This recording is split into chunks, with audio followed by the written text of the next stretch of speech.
이 블록 줄 수 있어? 나도 그거 가지고 집 만들고 싶은데. 아니야, 내가 지금 만들고 있잖아. 형아, 어제도 그거 가지고 놀았잖아. 나도 하고 싶은데 왜 자꾸 형만 해? 내가 먼저 들었으니까. 아, 불공평해. 정말 진짜 싫어. 형아, 진짜 싫어. 나한테 줘. 나한테 줘. 휴, 또 싸워?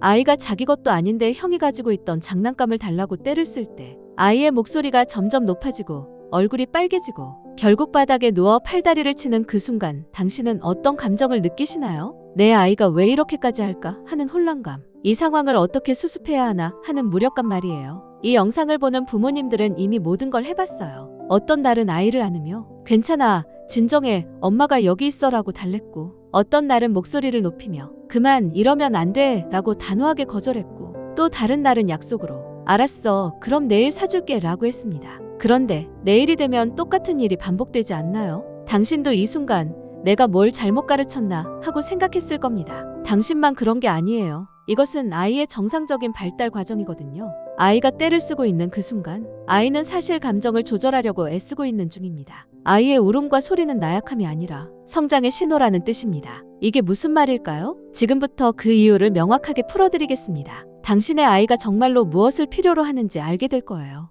아이의 감정 조절 뇌는 현재 공사 중입니다. 아이의 뇌는 감정을 느끼는 건 100%인데 그 감정을 조절하는 능력은 10에서 15%밖에 안 돼요. 왜냐하면 그 조절 능력은 약 25세까지 천천히 자라니까요. 마치 브레이크가 없는 자동차처럼 아이는 감정을 느끼면 그대로 표현할 수밖에 없는 거예요. 그만해, 진정해 라고 말해도 당신이 화난 상태에서 누군가에게 이 말을 들으면 진정될까요? 아이도 똑같아요. 이건 문제가 아니라 정상적인 발달 과정입니다. 중요한 건 당신의 반응이 아이의 뇌를 만든다는 거예요. 당신이 차분하면 아이도 차분해져요. 당신이 아이를 이해하려고 하면 아이의 뇌는 거기에 반응합니다. 이것이 바로 부모가 할 수 있는 가장 깊이 있는 역할입니다. 그렇다면 실제로 아이의 감정 폭발은 어떤 패턴을 따를까요?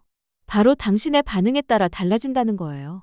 아이가 감정을 분출할 때 당신은 어떤 선택을 하고 있나요? 아마 이런 상황들을 많이 만나셨을 거예요. 형이 가지고 있던 장난감을 달라고 떼를 쓰는 상황, 유치원에 안 간다고 바닥에서 구르는 상황, 밥을 먹기 싫다며 모든 걸 집어던지는 상황들 말이에요. 많은 부모들이 이런 경향을 보입니다. 어떤 부모들은 아이의 울음과 떼에 즉시 반응해요. 알겠어, 이거 사줄게. 좋아, 유치원 안 가도 돼 하면서요. 왜냐하면 그 시끄러운 울음과 비명이 한순간에 멈추기 때문이에요. 하지만 다른 부모들은 정반대로 합니다. 아이가 울면 방에 들여보내지 않고 울음이 멈출 때까지 무시하는 거죠. 감정 조절을 해야 한다고 생각하면서요. 근데 이게 왜 문제일까요? 첫 번째 방법을 계속하면 아이는 배우게 돼요. 아, 울면 엄마가 원하는 걸 주네. 그럼 나는 앞으로도 울어야겠다는 신경회로를 만드는 거죠. 그러면 아이는 점점 더 극단적으로 울게 되고 감정 조절 능력은 오히려 발달하지 않아요. 반대로 아이가 울 때마다 부모가 감정을 전혀 인정해주지 않으면 아이는 배우게 돼요. 내 감정은 중요하지 않다. 엄마는 내 감정을 이해 안 한다 하는 거예요. 결국 아이는 감정을 억압하거나 숨기는 습관을 들이게 돼요. 그렇기 때문에 부모는 이런 딜레마 속에 빠지게 되는 거예요. 혹시 내가 안 된다고 하면 아이가 더 크게 울고 떼를 쓰는 건 아닐까? 그렇다고 아이의 울음을 계속 외면하면 아이가 상처받는 건 아닐까? 그럼 내가 어느 정도까지 들어줘야 하나? 혹시 내가 약한 부모인 건 아닐까? 이런 의문들이 계속 떠돌면서 어떤 날은 한 가지 방법을 쓰고 어떤 날은 다른 방법을 쓰게 되는 거죠. 그러면 아이도 헷갈리고 당신도 더 불안해져요. 정말 어렵죠? 맞습니다. 이 고민이 깊다는 것은 당신이 아이를 얼마나 깊이 있게 생각하고 있다는 뜻이에요. 아이의 감정 폭발은 사실 일관된 패턴을 따릅니다. 첫 번째, 신호 단계. 아이가 처음 뭔가 원한다고 말해요. 형아, 저 장난감 좀 줄 수 있어? 형은 대답을 하거나 무시합니다. 두 번째, 확대 단계. 아이가 다시 시도해요. 엄마, 나도 갖고 싶어. 목소리가 조금 더 커집니다. 인내심이 줄어듭니다. 세 번째, 도화선 단계. 싫어, 불공평해. 이제 아이는 감정의 스위치를 켜기 시작합니다. 목소리에 감정이 담기기 시작해요. 네 번째, 폭발 단계. 바로 당신이 봤던 그 순간 바닥에 누워 팔다리를 치며 울며 소리를 지릅니다. 다섯 번째, 회복 단계. 15분에서 30분 후 아이의 눈물이 마르고 다시 조용해집니다. 이 패턴이 반복되는 이유가 뭘까요? 아이가 처음 신호를 보낼 때 당신이 주의를 기울이지 않았어요. 아이는 엄마가 안 들었나 라고 생각하고 더 크게 외칩니다. 두 번째 이유, 당신의 반응이 일관되지 않다. 오늘은 안 된다고 했는데 내일은 된다? 아침엔 혼낸 것 같은데 저녁엔 달래기. 아이의 뇌는 어떤 반응이 올지 예측할 수 없다고 느끼고 계속 시도하게 돼요. 세 번째 이유, 당신의 신경계가 아직 진정되지 않았다. 아이는 엄마가 화나거나 당황하는 순간을 감지해요. 그리고 그 순간 아이의 몸과 마음도 함께 불안정해지는 거죠. 이건 아이가 의식적으로 하는 선택이 아니라 몸이 저절로 반응하는 거예요. 표면적으로는 아이가 떼를 쓰고 소리를 치는 것이 문제처럼 보이죠. 여기에서 많은 부모님들이 놓치는 게 있어요. 아이가 보여주는 울음, 떼쓰기는 사실 다른 뜻이라는 거예요. 표면적으로 볼 땐 내가 장난감을 원해. 형은 늘 나보다 먼저 얻어. 불공평해 라고 외치지만 아이가 나한테 줘 라고 울며 떼쓰는 건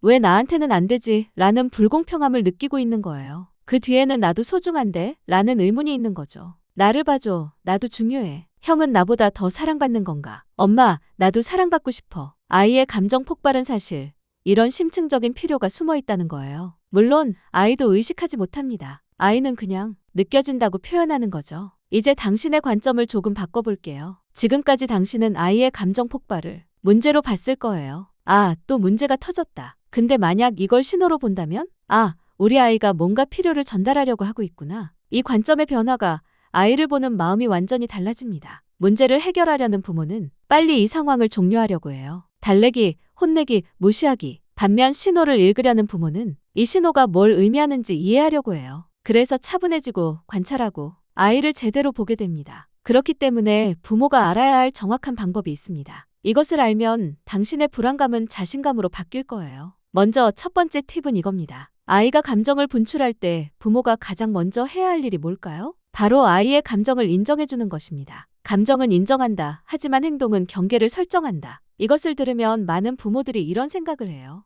감정을 인정해주는 게 뭐 하는 말이야? 내가 이미 하고 있는 거 아닌가? 이렇게요. 아이가 바닥에 누워서 울 때 당신이 해야 할 첫 반응은 내 기분이 정말 화났구나. 엄마는 이해해. 이게 감정 인정이에요. 그 다음이 중요한데요. 근데 물건을 던지는 건 할 수 없어. 이게 행동 경계예요. 감정은 무제한 수용, 행동은 명확한 경계. 이 둘의 조합이 아이의 뇌를 새롭게 형성해요. 여기서 놓치면 안 될 게 있어요. 당신이 어디에 서 있는지가 중요합니다. 아이가 격정적일 때 당신이 서 있는 위치에 따라 아이의 반응이 달라져요. 좋은 포지셔닝, 아이와 눈높이를 맞추기, 아이를 정면으로 보기, 팔의 거리 안에 있기, 차분한 목소리와 부드러운 표정 유지. 안 좋은 포지셔닝, 아이를 내려다보기, 몸을 돌리거나 거리를 멀리하기, 성급하게 손을 내밀기. 당신의 물리적 위치는 당신의 감정 상태를 아이에게 전달합니다. 눈높이를 맞추고 가까워지면 아이는 엄마가 나를 받아주고 있다라고 느껴요. 아이의 눈높이에 맞춰서 마주보는 것. 그리고 아이와 어느 정도의 거리를 유지하는 것. 만약 아이가 울면서 안기고 싶어 하면 가볍게 아이의 팔이나 어깨에 손을 얹어주세요. 이런 신체 접촉도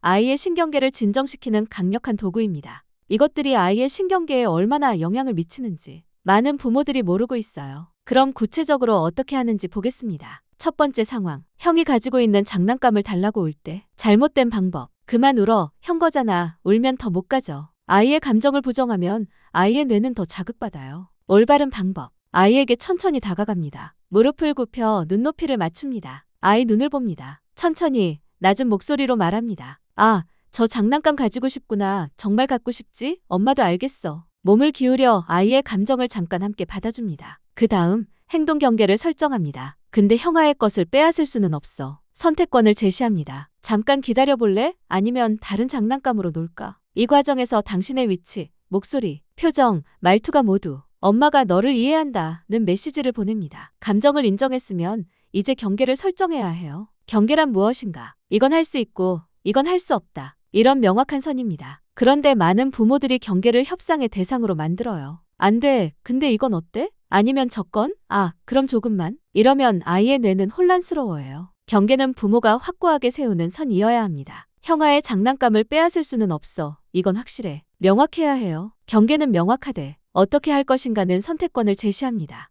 형아의 장난감을 빼앗을 수는 없어. 근데 너는 두 가지 중 선택할 수 있어. 우리가 다른 장난감으로 같이 놀기. 또는 형아한테 내가 조금만 갖고 놀아도 돼 하고 물어보기. 이게 무엇을 하는지 아세요? 이건 아이에게 너는 무력한 게 아니라 선택할 수 있는 힘이 있다는 메시지를 줍니다. 아이의 입장에서 보면 엄마는 뭔가는 못하게 하지만 내가 할 수 있는 선택이 있구나 라고 느껴요. 이게 아이의 자율성과 주도성을 키우는 방법이에요. 왜 선택권이 효과적일까요? 심리학적으로 인간은 자신이 선택했다고 느낄 때 그 행동에 더 책임감을 가집니다. 누군가 이렇게 해 라고 명령받으면 저항합니다. 하지만 너는 이 둘 중 고를 수 있어 라고 하면 아이는 선택에 참여한 것처럼 느껴요. 그래서 선택한 행동에 더 잘 따릅니다. 또한 선택권을 제시하는 것은 아이의 뇌를 문제 해결 모드로 활성화시킵니다.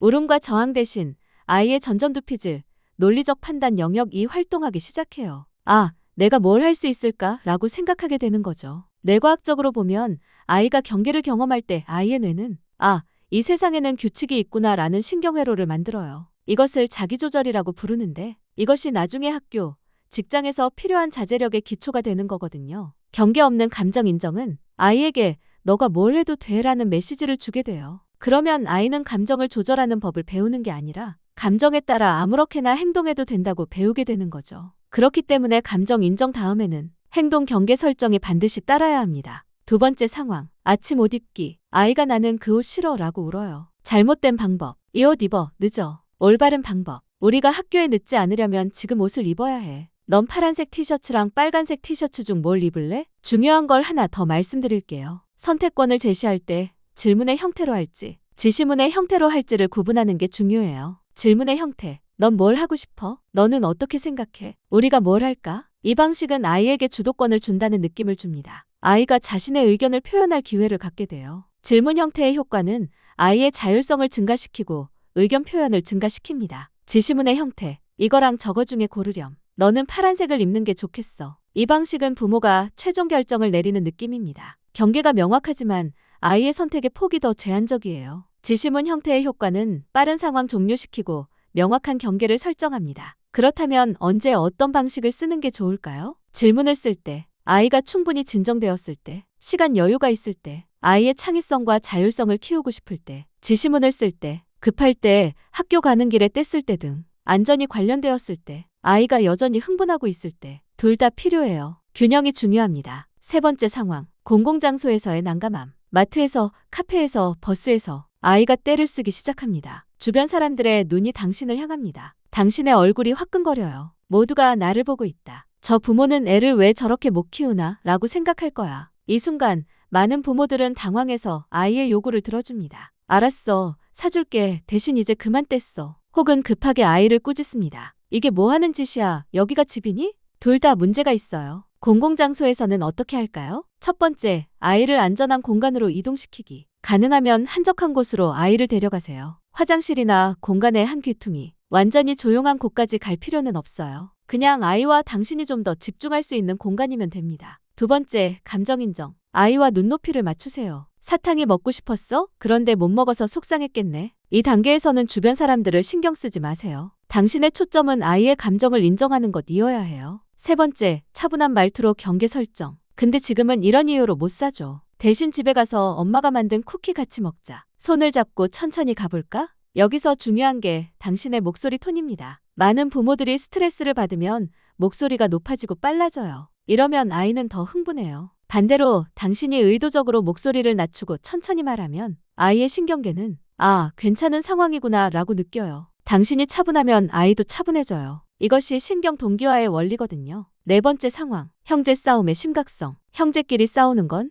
단순한 시끄러움의 문제가 아니에요. 이건 아이들이 갈등을 해결하는 법을 배우는 장면입니다. 많은 부모들은 싸움을 피해야 할 것으로 봅니다. 형제 싸움은 사실 아이의 사회적 감정학습의 가장 중요한 장입니다. 왜냐하면 형제는 아이가 만나는 첫 번째 다른 사람이거든요. 애들아, 싸우지 마. 조용히 해. 근데 생각해보세요. 아이가 평생 다른 사람들과 살아가려면 갈등을 어떻게 처리할지 배워야 하지 않을까요? 형제 싸움은 안전한 환경에서 갈등을 연습하는 최고의 기회입니다. 발달 심리학 연구에 따르면 형제 관계에서 아이들은 타협, 공감, 갈등 해결 등을 배우게 돼요. 그래서 형제 싸움을 문제로 보고 빠르게 멈추는 것보다 갈등 과정 자체를 학습의 기회로 만드는 것이 중요하다는 거죠. 하지만 물론 폭력은 안 돼요. 경계는 명확하면서도 아이들의 갈등을 해결하는 과정을 거치도록 유도해야 한다는 뜻입니다. 형제 싸움의 3단계 대응. 1단계, 안전성 확인. 먼저, 폭력적인가요? 물건을 던지거나 때리거나 물어뜯는가요? 만약 그렇다면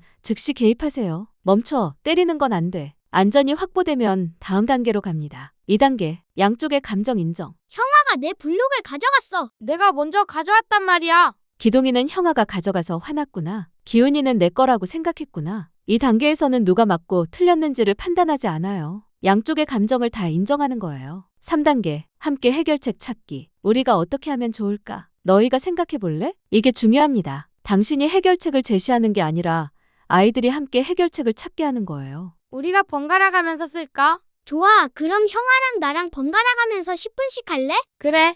이 과정에서 아이들은 뭘 배울까요? 자신의 감정을 표현하는 법, 다른 사람의 입장을 이해하는 법, 함께 문제를 해결하는 법. 이게 평생의 관계 기술입니다. 아이들에게 갈등을 스스로 해결해본 경험을 주는 거거든요. 이것이 나중에 학교, 직장에서 필요한 협상 능력의 기초가 되어요. 부모가 개입하지 말아야 할 때, 형제 싸움을 항상 중재해야 하는 건 아니에요. 부모가 개입하지 않아도 되는 경우, 폭력이 아닐 때, 아이들이 서로 안전할 때, 아이들이 말로 싸우고 있을 때, 이 경우 당신은 그냥 관찰하세요. 우리 아이들이 지금 싸우고 있지, 어떻게 풀어낼까? 처음엔 부모가 개입해서 빠르게 끝내는 게 더 쉬워 보여요. 하지만 형제들이 싸울 때 당신이 계속 갈등을 해결하도록 유도하다 보면 어느 날 당신이 개입하지 않아도 아이들이 자기들끼리 해결하기 시작해요. 그리고 그렇게 했을 때 아이들은 우린 할 수 있다는 자신감을 얻습니다. 부모가 항상 중재하는 아이들은 나중에 친구와의 갈등을 스스로 해결하지 못해요. 반대로 안전한 범위 안에서 스스로 갈등을 풀어본 아이들은 나중에 사회생활을 훨씬 잘해요. 처음엔 아이들이 당신의 이런 방식에 놀라고 불만스러워할 수도 있어요. 엄마, 날 도와줘. 이렇게 요청할 수도 있다는 뜻입니다. 그래도 괜찮아요. 당신이 일관되게 엄마는 너희가 해결하는 것을 믿어라는 메시지를 보내면 아이들은 점차 그 신뢰에 응하기 시작합니다. 당신이 손을 놓는 것이 아니라 아이들이 자기 관계 속에서 성장하도록 믿음으로 지탱하는 것. 이것이 바로 깊이 있는 양육입니다. 당신이 우리는 할 수 있다고 믿으면 아이도 그걸 느껴요. 이건 긍정적 사고가 아니에요. 이건 신경계의 문제입니다. 당신의 신념이 당신의 신체 언어, 목소리, 표정, 에너지에 반영되고 아이는 그걸 감지합니다. 반대로 당신이 우리는 못할 거야 라고 생각하면 그 불안감이 아이에게 전달돼요. 그래서 자신 돌봄의 가장 기본은 당신이 우리는 함께 할 수 있다는 생각을 유지하는 것입니다. 오늘 한번 실수했어도 괜찮아요. 내일도 시도해보세요. 작은 성공이 쌓여서 언젠가는 큰 변화를 만들 거예요. 여기서 정말 강력한 도구를 하나 알려드릴게요. 당신의 목소리의 톤이 얼마나 강력한지 아세요? 같은 말이라도 톤에 따라 아이의 반응이 완전히 달라집니다. 아이의 뇌는 당신의 톤에 있는 감정을 읽습니다. 당신이 화난 톤으로 말하면 아이는 엄마가 날 거부한다 라고 느껴요. 같은 내용도 밝고 사랑스러운 목소리로 말하면 아이는 엄마가 날 받아준다 라고 느껴요. 당신의 하루 속에서 의도적으로 목소리를 낮추고 속도를 늦춰보세요. 아침에 아이를 깨울 때도 저녁에 혼낼 때도 이 작은 변화가 당신과 아이의 관계를 서서히 바꿔놓습니다. 내일부터 아이가 감정을 폭발시킬 때 이 영상에서 배운 하나를 시도해보세요. 완벽하게 할 필요는 없어요. 그냥 오늘은 내가 아이의 눈높이에 맞춰볼게. 오늘은 내가 목소리를 조금 낮춰볼게. 오늘은 내가 아이에게 선택권을 줄 수 있을까? 이 정도면 됩니다. 어느 날 아침 당신은 놀랄 거예요. 아이는 자기 감정을 더 명확하게 표현하기 시작해요. 엄마, 나 화났어. 엄마, 나 두려워. 엄마, 나 이게 싫어라고 말하기 시작한다는 뜻이에요. 이것이 정말 중요한 변화거든요. 아이의 뇌에 감정을 언어로 표현하는 신경회로가 만들어지고 있다는 신호니까요. 이것이 바로 감정 조절의 첫 단계입니다. 감정 조절이 안 되는 아이를 보면서 힘들어하셨던 당신. 이제 당신은 그 아이의 뇌가 어떻게 작동하는지 이해하게 됐어요. 그 이해만으로도 당신의 반응은 조금씩 달라질 거예요. 지금까지 우리가 배운 팁들을 다시 정리해보면 감정은 인정, 행동은 경계, 선택권 제시로 아이의 주도성 자극, 질문과 지시문의 전략적 활용, 공공장소에서도 일관된 반응, 형제 싸움을 갈등 해결 학습의 기회로 부모의 톤과 신념이 모든 것을 결정. 이 6가지는 아이와 부모의 상호 훈련입니다. 당신이 오늘 배운 이 방식은 당신의 아이에게만 영향을 미치지 않습니다. 당신의 아이는 나중에 자신의 아이를 키울 때 당신이 보여준 방식을 기억할 거예요. 당신이 아이의 감정을 인정해주고 차분하게 대응했던 그 모습을, 그리고 당신의 아이는 자신의 아이에게도 같은 방식을 적용할 거예요. 이게 세대를 거쳐 반복되는 것입니다.